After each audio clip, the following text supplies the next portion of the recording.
नसरापुर मामले पर मंत्री अदिति तटकरे की बड़ी प्रतिक्रिया सामने आई है। उन्होंने कहा कि लंबे समय बाद अदालत ने फैसला सुनाया है और इस फैसले के खिलाफ किसी को भी अपील नहीं करनी चाहिए। अदिति तटकरे ने कहा कि मामले में आरोपियों की क्रूरता और अपराध की गंभीरता को देखते हुए अदालत ने फैसला दिया है। उन्होंने एक महिला के नाते अपील की कि इस फैसले की चुनौती नहीं दी जानी चाहिए।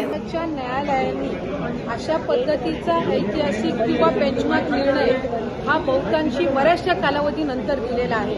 त्याच्यामुळे या संबंध केसची गांभीर्य असेल, त्याच्यामध्ये झालेली क्रूरता असेल, या सगळ्याच्या पार्श्वभूमीवर हा निकाल हा त्या ठिकाणी दिलेला आहे। मला म्हणजे एक स्त्री म्हणून तर माझी हे राहील की याच्यावर कुणीच कुठं अपील करू नये, कारण जो न्यायालयाने आता निर्णय दिलेला आहे ही कुठे ना कुठेतरी आपल्या सगळ्यांच्या याच्यामध्ये होतं की न्यायालयाने अशा पद्धतीची कठोर शिक्षा ही द्यावी। त्याच्यामुळे त्याच्या विरोधामध्ये कोणी जाण्याच्या मानसिकतेमध्ये राहू नये हीच त्या ठिकाणी हे राहील। आणि अगदी गेलंच तर त्यावेळेला सुद्धा सरकारी वकील जे असतील, शासन असेल, ती ही शिक्षा कायम राहावी यासाठी कटिबद्ध आहे। देखील महिला आहेत, दयेचा अर्ज जर केला राष्ट्रपतींकडे मान्यता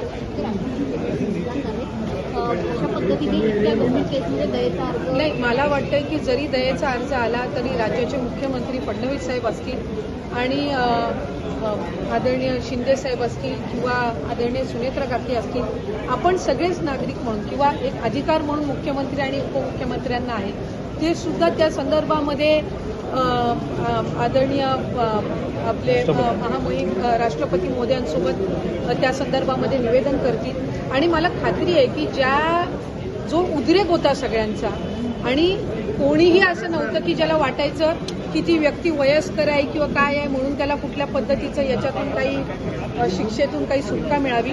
उलट आपल्या सगळ्यांचीच ती इच्छा होती की एक बेंचमार्क सेट व्हावा आणि किती क्रूरतेने आणि त्या निष्पाप त्या मुलीचा जीव गेलेला आहे तिला न्याय मिळावा।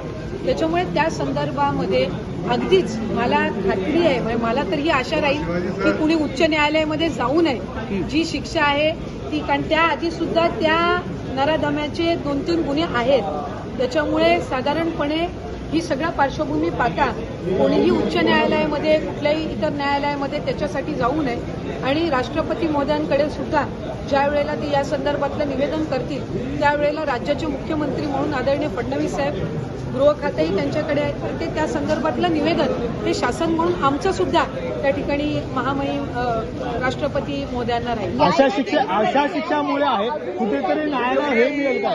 अशा शिक्षामुळे 100 फास्ट ट्रॅक कोर्ट्स हे कॅबिनेटच्या म्हणजे मंत्रिमंडळाच्या बैठकीमध्ये महायुतीच्या सरकारच्या कालावधीमध्ये मंजूर झालेले आहेत। राज्याचे मुख्यमंत्री आदरणीय देवेंद्र फडणवीस साहेबांनी गेल्या 2 कॅबिनेटपूर्वीचा विषय काढला होता की ते फास्ट ट्रॅक कोर्ट सुद्धा जलद गतीने सुरू करण्याच्या दृष्टिकोनातून जी पावलं आहेत ती न्यायालयीन जे तिथले अधिकारी आहेत त्यांच्यासोबत समन्वय साधून लवकरात लवकर सुरू करण्याच्या दृष्टिकोनातून शक्ती कायद्याच्या संदर्भामध्ये केंद्राने जे काही नवीन कायदे आणले त्यातलेच काही बाबी या शक्ती कायद्यामध्ये नमूद होत्या। त्याच्यामुळे त्याचं रेप्युटेशन न होता केंद्राच्या कायद्यामधून ज्या गोष्टी सुटल्या गेलेल्या आहेत त्या संदर्भामध्ये पुन्हा एकदा शक्ती कायदा हा त्या ठिकाणी केंद्राकडे प्रस्तावित